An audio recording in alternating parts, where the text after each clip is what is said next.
Este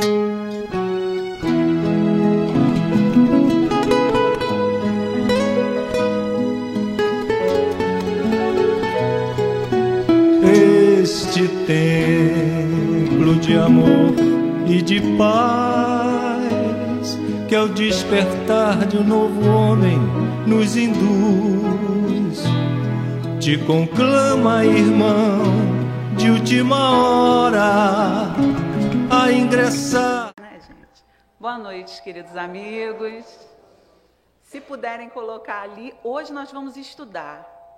Alguém aqui está vindo pela primeira vez? Eu me sinto íntima dessa casa, eu comecei aqui, então, isso é um estudo espírita hoje. Hoje não é uma palestra, né? Não tenho aqui uma grande expositora, tenho uma estudiosa da doutrina, que iniciou há muito tempo, e que vai apresentar aqui o resultado de alguns estudos. O resultado dos nossos estudos, se o pessoal pudesse colocar ali na tela, é o encontro que mudou a vida de Públio Lentulus. E por que tem que ser um estudo bem aprofundado? Justamente porque temos pessoas que estão aqui pela primeira vez. Está dando um pouquinho de microfonia. O pessoal vai enjoar. Ó, quando eu der um agudo, só avisando o pessoal daí. Aí, ó. Então, o nosso estudo vai se basear nessas obras que vieram através da mediunidade de Francisco Cândido Xavier, com a parceria do Espírito Emmanuel.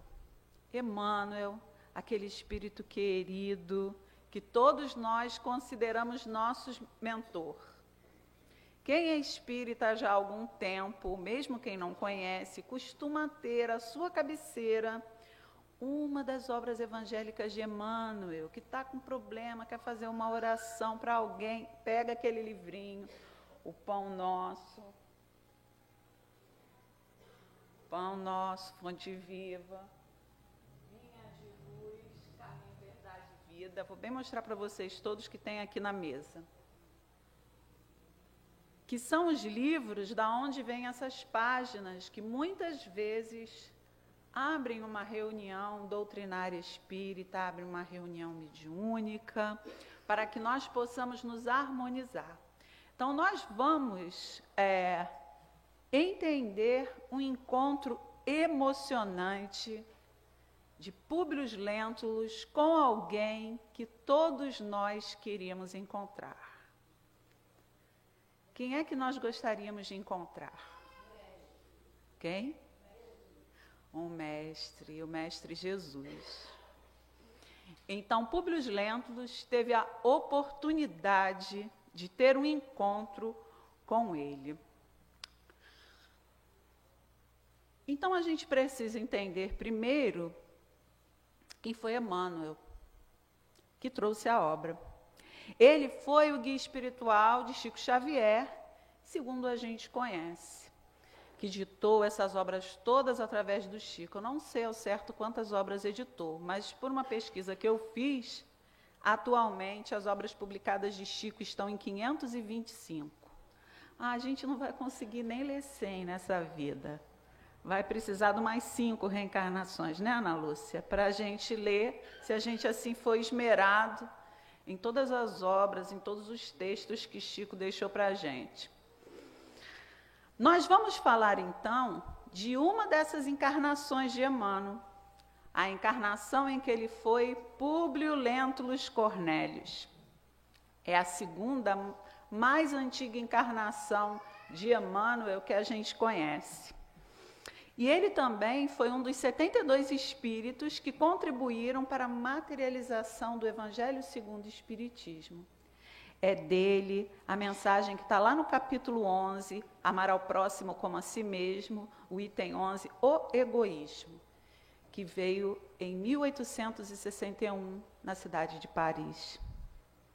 Segundo relatos últimos, ele reencarnou no ano 2000, relatos de Chico, tá? Inclusive, esse relato está contido no livro Entrevistas do ano de 1971, ano que eu nasci. Chico já estava a todo vapor, para contribuir na transição planetária pela qual estamos passando, na área da educação. Qualquer outra notícia da reencarnação de Emmanuel é fake news. Ele tem cerca de 20 anos reencarnado no Brasil, no interior de São Paulo. O Espiritismo, com essas obras de Emmanuel, traz uma história muito rica e profunda. São 4 livros em que a gente vê Emmanuel participando das obras. São 3 livros. A gente tem aí os romances mediúnicos de Chico Xavier, onde se fala sobre o cristianismo primitivo, as obras de Paulo Estevão, há 2000 anos, 50 anos depois, e Ave Cristo. Emmanuel, aparecem reencarnações de Emmanuel há 2000 anos, 50 anos depois, e Ave Cristo. E a de Públio Lentulus Cornélios aparecem há 2000 anos. Ele narra a história dele. É lindo. Quem não leu, deve ler. Não tem dinheiro para comprar livro, e você acha na internet. Tem na biblioteca para pegar emprestado, também, para quem não gosta de ler na tela. Então, é válido ler, porque você vê o cristianismo surgindo ali, dentro do Império Romano, com todos aqueles bastidores que a gente não lê na Bíblia. E um detalhe, companheiros, é uma história verídica. A gente fala que é um romance, mas não é uma história fictícia. É uma história verídica.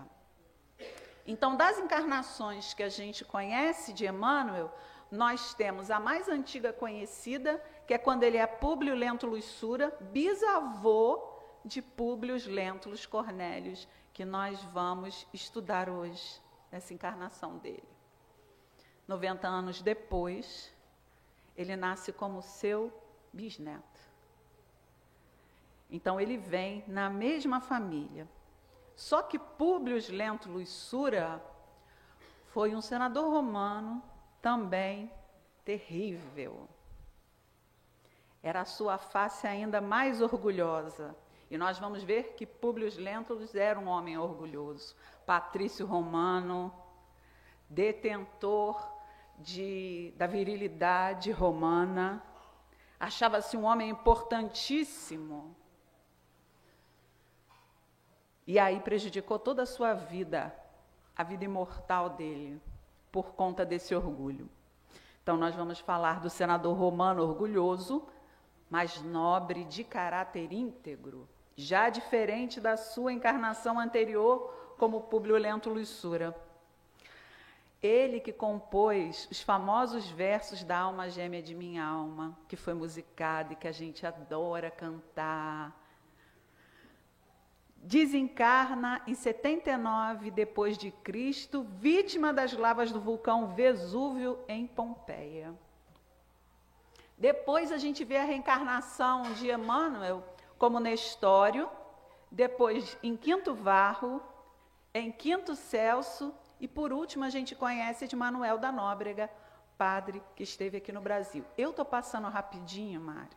Não fica nervoso, não. Depois eu dou, se você quiser estudar. Porque senão a gente vai se demorar nessas personalidades. E nós temos um objetivo: estudar Públio Lentulus Cornélios. Então, vamos falar dele. Todo mundo conhece essa fotinho, não conhece? É o Emmanuel que a gente conhece. O Emmanuel que a gente gosta também. Porque esse é o Emmanuel bonitão. Esse, dizem, era quando Emmanuel queria ser mais incisivo com Chico. Ele aparecia como senador romano. Trazia com ele toda aquela imponência. Conta-se uma vez que Chico foi para os Estados Unidos sem saber falar uma palavra de inglês. E ele não sabia o que fazer para chegar no lugar que ele deveria chegar. E Emmanuel só aparecia assim, apontando, e ele ia seguindo. Então, no livro Há 2000 anos, nós podemos ver 2 encarnações de Emmanuel, né? A primeira, então, como seu bisavô, Públio Lentulus Sura, político do temível Lúcio Catilina, que tentou tomar o poder à força, porque ele acreditou numa profecia de que haveriam 3 Públios e que eles teriam o poder sobre Roma. Então, ele quis tomar o poder à força. Isso é história, tá, gente? Após isso, ele volta como seu próprio neto, então. Ou não é nem bisneto, neto. Com o mesmo nome. Agora um senador incorruptível e austero, mas ainda orgulhoso. Só de falar isso já dava um pano para manga, né? Já dava um seminário assim de 3 horas. Porque a gente entende por que é preciso nascer de novo. Porque a gente entende por que a gente vai nascer de novo e vai provavelmente ocupar as mesmas posições em que a gente faliu. Porque nos é dada uma nova chance pedagógica para o espírito, dele poder fazer o que é certo. Então, dessa vez, ele ainda vem com aqueles probleminhas na alma, do orgulho, do egoísmo, mas era incorruptível, honesto, nobre. Sabia que não havia outro caminho para estar na política romana. Esse retrato é um retrato mediúnico, que foi obra do pintor mineiro Delpino Filho, e se encontra hoje no Centro Espírita Luiz Gonzaga, em sua sede, construída exatamente onde era a residência da família Xavier na época. Então, ele foi um retrato mediúnicozinho, e Chico disse que estava muito parecido com ele mesmo. Então, esse é o conhecido por nós. Só que nós temos também relatos históricos da estada do senador Públio Lentulus na Terra. Aonde? Primeiro, comenta-se que, e aí a gente fala comenta-se porque a gente vê na internet, uma carta encontrada nos arquivos do Duque de Cesadí de Roma, um documento que faz parte da Biblioteca da Ordem dos Lazaristas de Roma, uma inscrição feita em folha de cobre, encontrada no interior de um vaso de mármore. A carta foi escrita por Públio Lentulus Cornélios e detalha como era Jesus e o seu encontro com ele. Há 4 versões dessa carta circulando na internet e a gente não pode garantir qual é a verdadeira. Mas é muita informação para que não se tenha uma preciosidade dessa. Mas vocês podem dizer, mas é uma informação da internet. É mentira. Muito bem. Embora algumas pessoas contestem a veracidade da carta, nós também temos uma citação de que houve um Públio Lentulus Cornélios no Atos do Divino Augusto. O que era isso? Né? O César, ele pegava todos os atos de bom que ele fez e ele fez em entalhes também de cobre. Os originais se perderam, mas existe uma representação desses atos do Divino Augusto que estão no Museu do Atos da Paz, em Roma. Está na parede. E lá não vai dar para vocês verem, é claro, aqui embaixo tem um Lentulus Setego, está escrito, não sei como se pronuncia, em latim. E mais, também você encontra o nome Simão de Gioras, que também é um personagem do livro Há 2000 anos.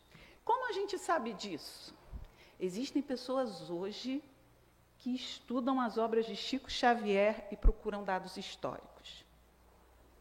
E essa foto é do companheiro Altino Majeste, que mora na Inglaterra, ele é brasileiro e ele vive para o estudo dessas obras. Vive passeando, e aí ele encontra essas referências, e a gente se comunica com ele, e já pediu permissão, a gente bota na palestra tudo isso. Por que não é bom a gente ler isso? Porque senão podem falar assim, isso é ficção. O que Chico era uma pessoa muito imaginativa. Mas não dá, né, gente? 525 obras mediúnicas de Janeiro. Eu não escrevo um livro de Janeiro. Posso escrever e não ter aquele impacto todo. Imagina um homem escrever 525 obras mediúnicas. Entre esses, livros de todos os tipos, de poesia, romances, livros de física. Mecanismo da Mediunidade é um livro de física pura. Então, quando nós encontramos um desses registros, achamos importante trazer. Então, essa é a parte de meio que fundamento do que a gente vai falar para vocês. Porque a gente pensa que uma pessoa que está vindo aqui pela primeira vez, companheiros, como vocês, deve pensar, eles hoje vão falar desses assuntos que só eles entendem. Mas são relatos históricos bons para garantir a nós a profundidade do que vamos relatar agora. Além disso, é preciso acrescentar o seguinte: o companheiro Adelino da Silveira, que viveu a época do Chico e ainda está vivo, assim como Adelino Rocha, que eu acho que não está mais vivo, já publicaram livros falando de algumas conversas que tiveram com o Chico. E a conversa do outro, quando nos narra, a gente acredita, até que se prove o contrário. E foi muito interessante que, numa dessas conversas, Arnaldo Rocha relata que quando Emmanuel veio trazer esses livros, por supostamente ter entre os amigos de Chico e o próprio Chico alguém que estiveram lá juntos na mesma encarnação, ele pede permissão a todos aqueles. Por quê? Porque quando começou a trazer a obra, o rapazinho aqui da prece falou no eu íntimo, né? Mas vamos lembrar, Joana de Ângeles, o eu profundo se identifica. E, inclusive, Chico sentia as dores que ele sentiu à época da encarnação. Então, foi uma obra, é uma preciosidade para nós espíritas, mas que envolveu sacrifício. E nós vamos entender o sacrifício que houve de Emmanuel recordar novamente que esteve com Jesus e perdeu a sua oportunidade. Na sua encarnação como Públio Lentulus, ele esteve com ele, ouviu dele o chamado, do próprio. Nós hoje ouvimos no nosso coração, porque talvez se tivéssemos tido a oportunidade, já estaríamos como Emmanuel. Mas como não estamos, provavelmente não tivemos essa oportunidade de Janira. Então, para Emmanuel foi muito difícil escrever a obra, de relembrar aqueles detalhes, assim como o Chico. E agora peço perdão a vocês, mas nós vamos transcrever o capítulo que fala exatamente do encontro, para a gente não perder a beleza das palavras do narrador. Porque eu posso contar a história, mas sempre que a gente conta, ou a gente aumenta o que não deve ser aumentado, ou a gente suprime algo de belíssimo que a história tem. Vamos imaginar, então, que é Emmanuel aqui nos contando. Para nos situarmos, ninguém vai ficar lendo. Para nos situarmos um pouquinho. O que motiva o encontro de Públio Lentulus com Jesus é um pedido da sua esposa Lívia. Lívia Lentulus não sabia mais o que fazer, porque a única filha do casal, Flávia, que seria supostamente uma das encarnações de Chico Xavier, Fernanda não garante nada, Fernanda estuda, e existe uma linha de pessoas que pensam assim, tinha contraído a pior doença da época, que os pais não ousavam admitir que tinha. Vocês lembram? Qual era a pior doença da época? A lepra, a hanseníase. Adorei. A gente fala lepra. Seu Gelson não, vai lá, hanseníase. A hanseníase. A doença, que era uma doença para as pessoas da época, degenerativa, os pedaços iam caindo, a pessoa ia exalando um cheiro de podridão. A filha tratada com maior carinho, numa família com inúmeras possibilidades. O pai já tinha se desvelado em chamar os melhores médicos, se assim a gente pode dizer, da época. E todos começaram a dizer para ele que não havia mais o que podia ser feito. Lívia, então, tinha uma das suas servas que lhe aconselhou a procurar Jesus, aquele profeta nazareno que curava as pessoas. Tanta gente obtinha êxito. Aquela serva era uma cristã do início dos tempos, que não podia revelar a sua fé de todo. E ela, Lívia, começa a querer muito a cura da sua filha por ver que não tinha mais jeito. Nós também faríamos, não é, gente? Se um filho nosso, porque a gente tem que se colocar no papel daquela mulher, a mulher, esposa de um senador romano, que não podia ser vista junto com os cristãos, que eram considerados os macumbeiros da época. Vocês sabiam? Porque algumas pessoas ainda veem assim as religiões afro-brasileiras, como coisa de gente que faz uma baixa religião. Não tem gente ainda que se refere dessa forma pejorativa? Então, para os romanos, aquela religião era uma religião de ligação com o demônio. Eles tinham seus deuses, eles tinham suas práticas. Eles também eram um povo místico, que colocavam as suas adorações aos pés dos seus deuses, que conferiam a eles todo aquele poder, todo aquele dinheiro. Então, aquela mulher não podia ser vista se misturando com aquelas pessoas. No entanto, ela não via outra alternativa. Públio ainda tentou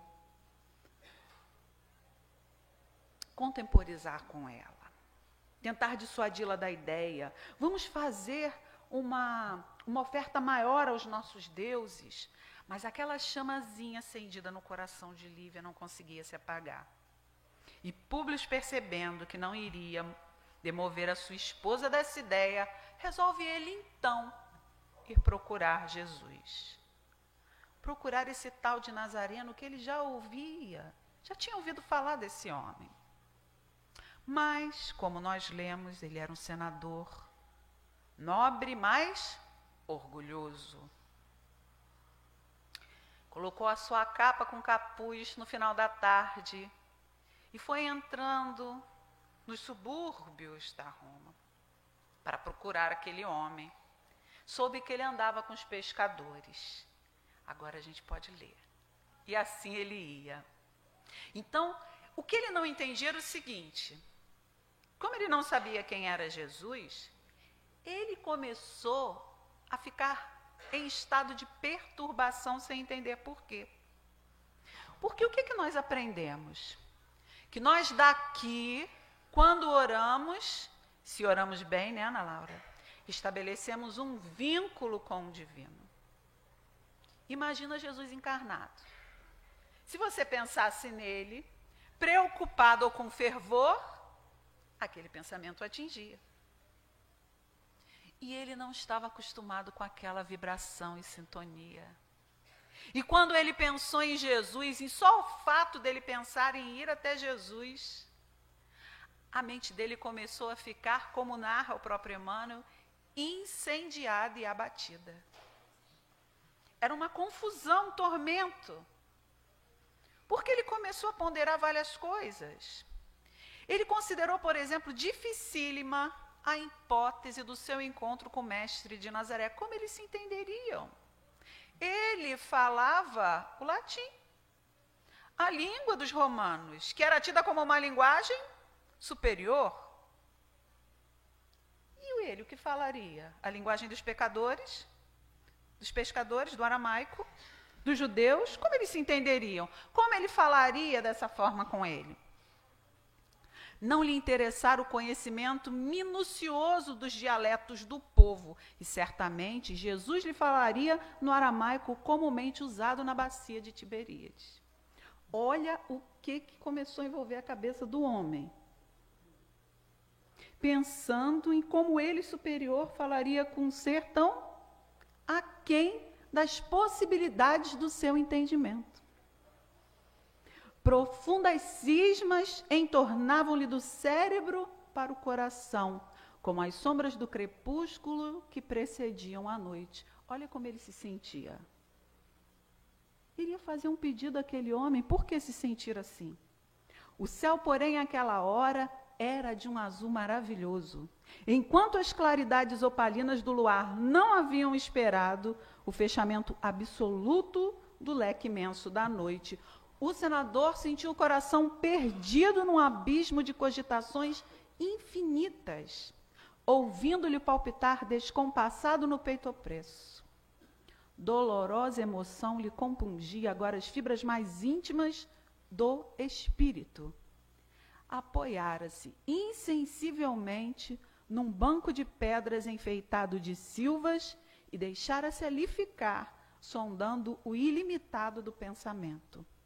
Nunca experimentar uma sensação idêntica, senão no sonho memorável relatado unicamente a Flamínio. Esse sonho foi que ele recordou que havia sido Públio Lento Lussura. Recordava-se dos menores feitos da sua vida terrestre, afigurando-se-lhe haver abandonado temporariamente o cárcere do corpo material, só porque ele ia encontrar com Jesus. Só porque ele ia encontrar com Jesus. Sentia profundo êxtase diante da natureza e das suas maravilhas, sem saber como expressar admiração e reconhecimento aos poderes celestes, tal a clausura em que sempre mantivera o coração insubmisso e orgulhoso. Para nós, do tempo de hoje, é perfeitamente compreensível o que aconteceu com Públio Lentulus. Porque ele não estava, para ele, a pessoa máxima que ele deveria se sentir assim emocionado era o seu César. Era aquele que comandava Roma. Ele nem entendia por que estava se sentindo fraco daquele jeito. Isso seria normal? Eurípides Barçanufo viveu uma situação dessas, relatada por Humberto de Campos, que eu não me lembro, mas parece que está no livro Estante da Vida, que é o livro que eu tenho, de Humberto de Campos. Eu não sei se são páginas da vida também, mas vamos lá. Conta Humberto de Campos, porque Eurípides Barçanufo nunca contou essa história enquanto esteve encarnado, que ele adormeceu e, de repente, se sentiu alçado por duas forças vigorosas, uma de cada lado, até um jardim belíssimo. Ele disse que a sensação foi que ele percorreu quilômetros e quilômetros em direção aos céus. E, de repente, ele se vê num jardim belíssimo. Ao fundo, uma árvore, um banco e um homem sentado nela. E ele se sentiu atraído para aquele banco, mas não reconheceu de pronto o homem. E conforme ele ia chegando perto do homem, ele percebeu que ele estava chorando e que o homem era Jesus. E ele relata que o joelho dele foi fraquejando de chegar próximo a Jesus. Tal a força magnética do Cristo. Por que isso? Porque Jesus foi o homem que presidiu a criação do planeta Terra. Você imaginou a força magnética desse ser? Que desprendeu uma porção do Sol, foi tornando ela ao longo de milhões de anos resfriada para abrigar a todos nós? Você imagina, sabe aquele desenho que tem na internet, Jesus assim sobre a Terra? Vocês duvidam que Jesus consiga se expandir dessa forma? Por mais que a gente saiba que há uma falange de espíritos angélicos que ajudaram nisso? Então você imagina chegar próximo a Jesus. A força desse ser.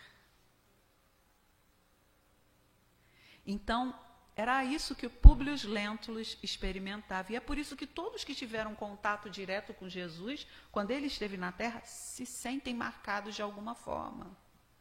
É por isso que você vê os pescadores abandonando tudo e seguindo. Porque ele era magnético, é por isso que a gente vê Saulo virando Paulo. Ele aparece na frente de Saulo e faz uma pergunta. E ele falou: Senhor, que queres que eu faça? Perseguiu os cristãos até aquele momento. Viu Jesus uma vez, Márcia, uma. E falou: Senhor, que queres que eu faça? Porque, na verdade, não era um homem ruim.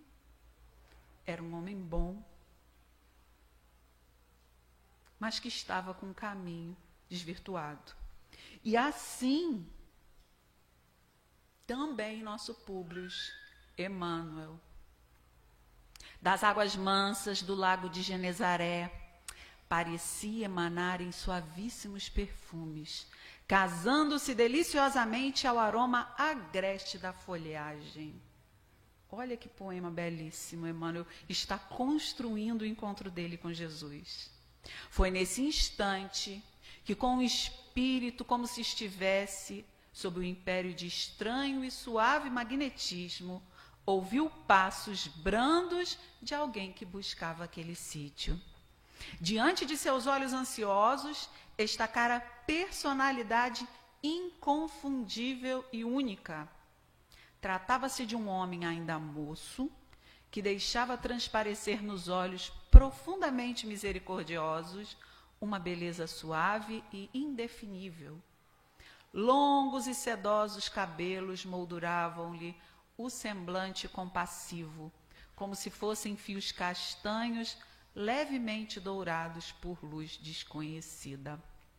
Sorriso divino, revelando ao mesmo tempo bondade imensa e singular energia, irradiava da sua melancólica e majestosa figura uma fascinação irresistível. Por que ele tinha esse impacto em Públio? Porque Públio já era um espírito comprometido com a sua mudança. Ele era um homem nobre. Ainda enceguecido pelos valores materiais de Roma, mas era um homem nobre. O homem que perseguia o certo, mesmo que de forma ainda equivocada, como muitos de nós, não é verdade? Como muitos de nós. O que vocês acham que aconteceu? Será que ele conseguiu falar com Jesus? O que seria a pior coisa para um homem orgulhoso quando encontra alguém e não quer demonstrar sua fraqueza? Qual é a pior coisa? Públio Lentulus não teve dificuldade em identificar aquela criatura impressionante, mas no seu coração marulhavam ondas de sentimentos que até então lhe eram ignorados. Nem a sua apresentação a Tibério, nas magnificências de Capri, lhe havia imprimido tal emotividade ao coração. Lágrimas ardentes rolaram-lhe dos olhos, que raras vezes haviam chorado, e força misteriosa e invencível fê-lo ajoelhar-se na relva lavada em luar. Ele chorou diante de um homem desconhecido e, assim como Eurípides, caiu de joelhos. Tal a força amorosa de Jesus. É preciso que a gente lembre disso. A força amorosa de Jesus. Porque nós, meus amigos, quando estamos em uma determinada sintonia e experimentamos uma sintonia diferente, sentimos a vibração e o nosso corpo físico se ressente disso. E por incrível que pareça, é por isso que algumas pessoas entram numa casa espírita e dizem assim: não me senti bem lá. E acham que o problema é a casa espírita, mas é porque elas ainda não estão acostumadas com a sintonia.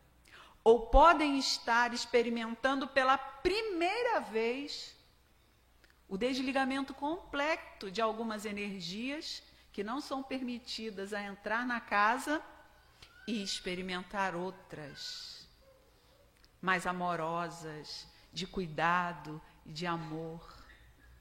Tem muita gente que se sente assim, quando entra pela primeira vez numa casa espírita, quando vem trabalhar pela primeira vez numa casa espírita. Porque você pode até entrar, mas quando você se envolve no trabalho, algo também acontece no seu coração, quando você se integra a uma equipe. Voltemos a Públio Lentulus. Ele desejou falar, mas tinha o peito ainda sufocado e opresso. Foi quando então, num gesto de doce e soberana bondade, como os nossos pais faziam quando a gente soluçava de tanto chorar e não conseguia abrir a boca, o meigo nazareno caminhou para ele, qual visão concretizada de um dos deuses de suas antigas crenças.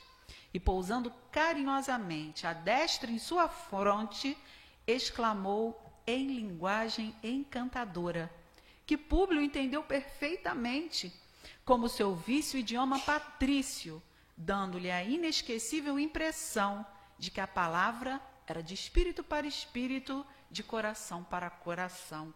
Todas aquelas preocupações de Públio Lentulus eram meras preocupações para aquele que sabe falar todos os idiomas. Senador, por que me procuras? E espraiando o olhar profundo na paisagem, como se a sua voz fosse ouvida por todos os homens do planeta, rematou com serena nobreza: fora melhor que me procurasses publicamente e na hora mais clara do dia, para que pudesses adquirir de uma só vez e para toda a vida a lição sublime da fé e da humildade. Mas eu não vim ao mundo para derrogar as leis supremas da natureza e venho ao encontro do teu coração desfalecido. Qual a lei suprema que Jesus se mencionou nesse momento? Ai, o povo espírita está com medo de errar. Eu só perdoo o pessoal que está vindo pela primeira vez. Livre-arbítrio. Não é? Não adianta a gente apresentar Jesus para quem quer que seja se a pessoa não quiser estar com Jesus. Não adianta eu falar, gente, mas o centro espírita é bom, vai lá. Eu vou ser vista como uma fanática. Eu não sei que Fernanda vê nesse centro espírita. É preciso que a pessoa sinta e queira. Pode ser que ela se sinta bem em outro local. Então, como nós não derrogamos, nem Jesus veio ao mundo derrogar as leis da natureza. A lei do livre-arbítrio. E eu, nessa hora, quando li pela primeira vez, falei, Jesus aparece para mim. Meu livre-arbítrio vai ser melhor usado. Ele nem usou direito dele. Mas não adianta, né? Não, nada.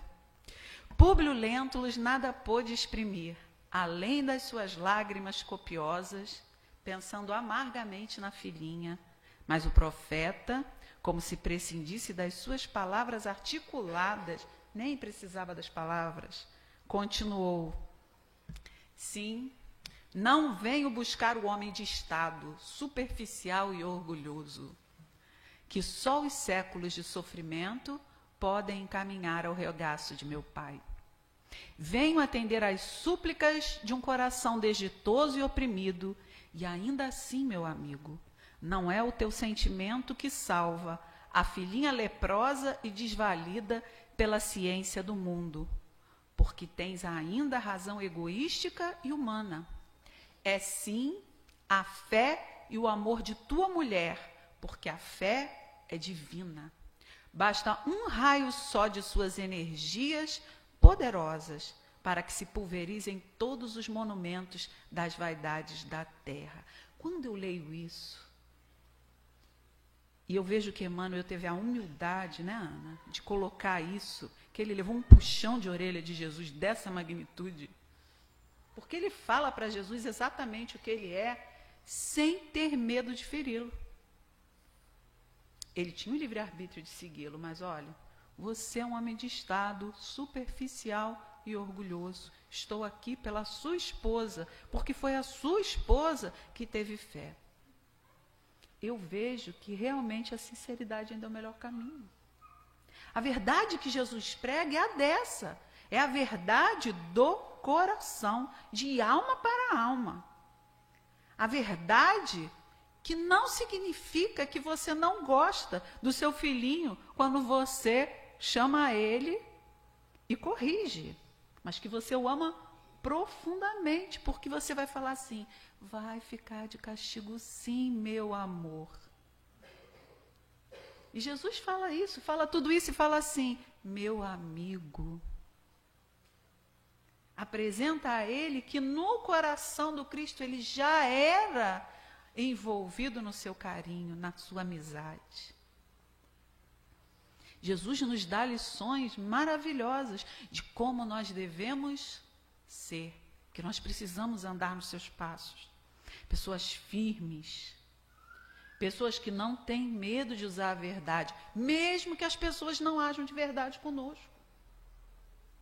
Continuando, comovido e magnetizado, o senador considerou intimamente que seu espírito pairava numa atmosfera de sonho, tais as comoções desconhecidas e imprevistas que se lhe represavam no coração, querendo crer que os seus sentidos reais se achavam travados num jogo incompreensível de completa ilusão. E por que ele achava isso? Porque ele achava um abuso, ele está falando aquilo tudo com ele. Eu só posso estar sonhando. Eu estou me sentindo estranho, esse homem não está falando isso, eu estou num delírio e isso não está acontecendo. E o pensamento dele era tão incisivo nisso que Jesus o responde: não, meu amigo, não estás sonhando. Exclamou meigo e enérgico, enérgico o mestre, adivinhando-lhe os pensamentos. Depois de longos anos de desvio do bom caminho, pelo sendal dos erros clamorosos, encontras hoje um ponto de referência para a regeneração de toda a tua vida. Essa frase deve ter ficado marcada para Emmanuel. Ali era um ponto de regeneração para toda a vida dele. A regeneração para Emmanuel chegou ali. Porque regenerar é curar. Quando a gente fala na doutrina espírita que passamos por um momento ímpar de transição entre um mundo de provas e expiações para um mundo de regeneração, é porque o de regeneração vai curar as nossas feridas, as nossas dores, nos preparando para um mundo feliz. Olha que maravilha. Mas para Emmanuel, o momento foi ali, naquele encontro com Jesus. Encontra-se agora um ponto na tua vida para toda a tua regeneração. Está, porém, no teu querer o aproveitá-lo agora, ao livre-arbítrio, ou daqui a alguns milênios.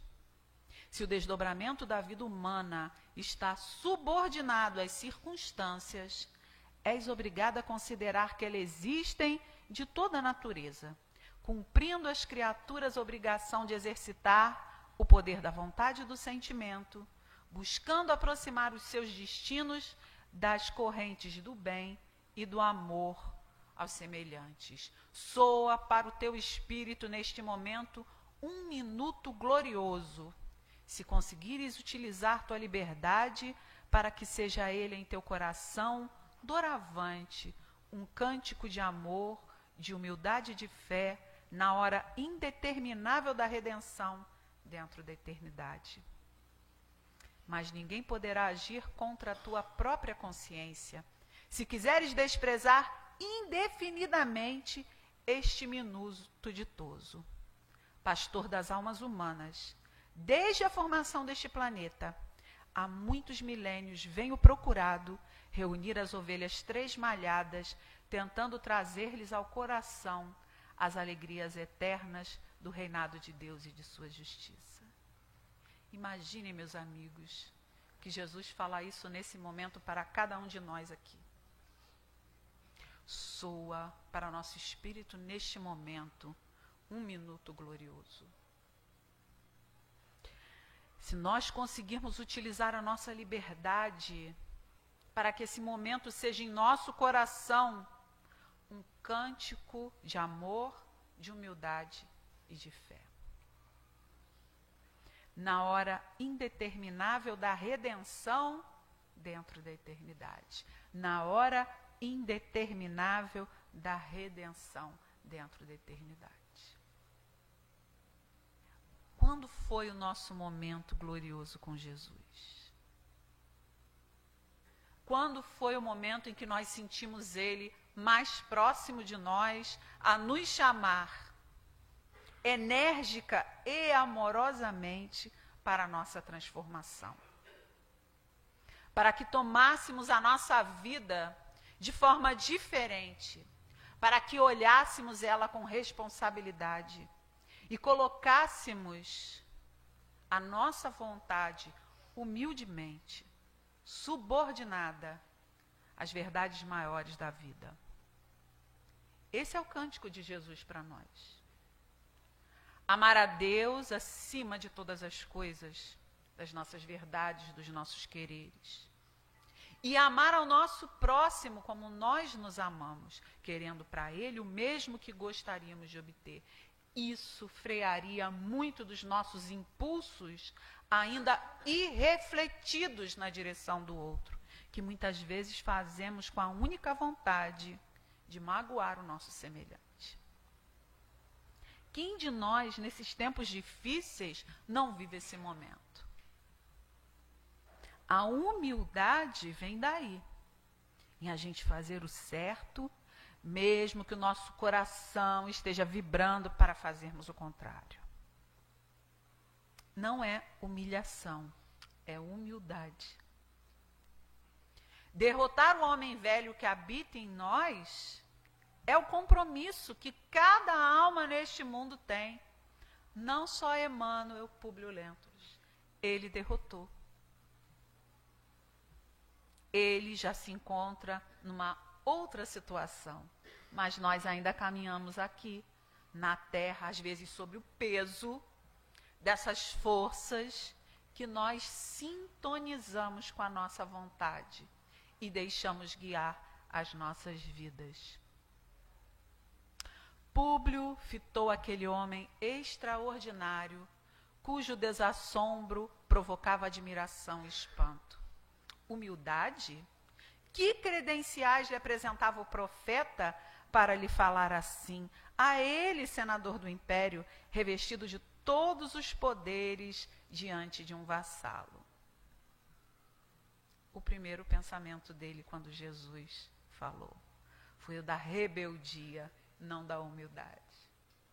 E lembre-se, não havia uma palavra falada, era tudo de espírito para espírito, de coração para coração. E Jesus apenas o diz: todos os poderes do teu império são bem fracos e todas as suas riquezas bem miseráveis.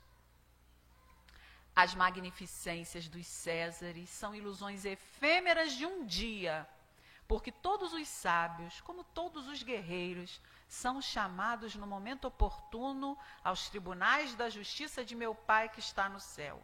Onde está o tribunal da justiça? Ah, isso todo mundo sabe, que lindo, né? Adorei isso. Na consciência, só na consciência. Era apenas uma forma de falar do Cristo, porque só assim ele entenderia. Um dia deixarão de existir as suas águias poderosas sob um punhado de cinzas misérrimas. Suas ciências se transformarão ao sopro dos esforços de outros trabalhadores mais dignos do progresso. Suas leis iníquas serão tragadas no abismo tenebroso destes séculos de impiedade, porque só uma lei existe e sobreviverá aos escombros da inquietação do homem, a lei do amor instituída por meu Pai desde o princípio da criação. Então a gente não precisa se preocupar com esses momentos que vivemos. A lei do amor reinará. Por mais que às vezes a angústia nos tome o coração, e eu digo porque às vezes eu acordo angustiada com as notícias que leio, com as tristezas que temos verificado.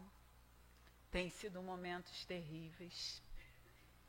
Para uma pobre professora de escola pública da rede estadual de ensino, está sendo doído. A gente sabe que a lei do amor irá prevalecer. Mesmo que pareça que deu tudo errado, vai dar certo. Porque Jesus está no leme. E ele se despede de Públio Lentulus dizendo: agora volta ao lar, consciente das responsabilidades do teu destino. Se a fé instituiu na tua casa o que consideras alegria com o restabelecimento de tua filha, não te esqueças de que isso representa um agravo de deveres para o teu coração diante de nosso Pai Todo-Poderoso. Dali, Jesus já havia curado Flávio. O senador quis falar, mas a voz tornara-se-lhe embargada de comoção e de profundos sentimentos. Desejou retirar-se, porém, nesse momento, notou que o profeta de Nazaré se transfigurava de olhos fitos no céu. Mas, gente, imaginou uma coisa dessa? Já estava chorando, de joelho, desmaia naquele momento, né? Vendo Jesus se transfigurar. Deve ser uma visão suprema. Para quem não sabe o que é se transfigurar, ele se ilumina. Se torna aquilo que ele é, um ser de luz, na verdade, um ser crístico. E se quiser desligar agora aí, qual é o nome do amigo? Porque nós vamos terminar aqui para fazer nossas considerações finais. E naquela noite Públio teve um sonho.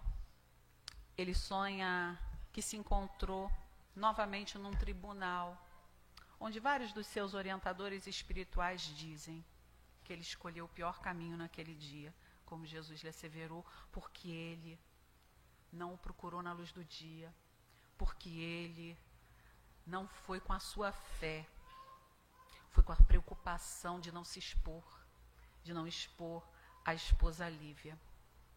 E conta no mesmo livro mais tarde que Lívia, da onde estava, entrou em comunicação mental com Jesus no momento da crucificação.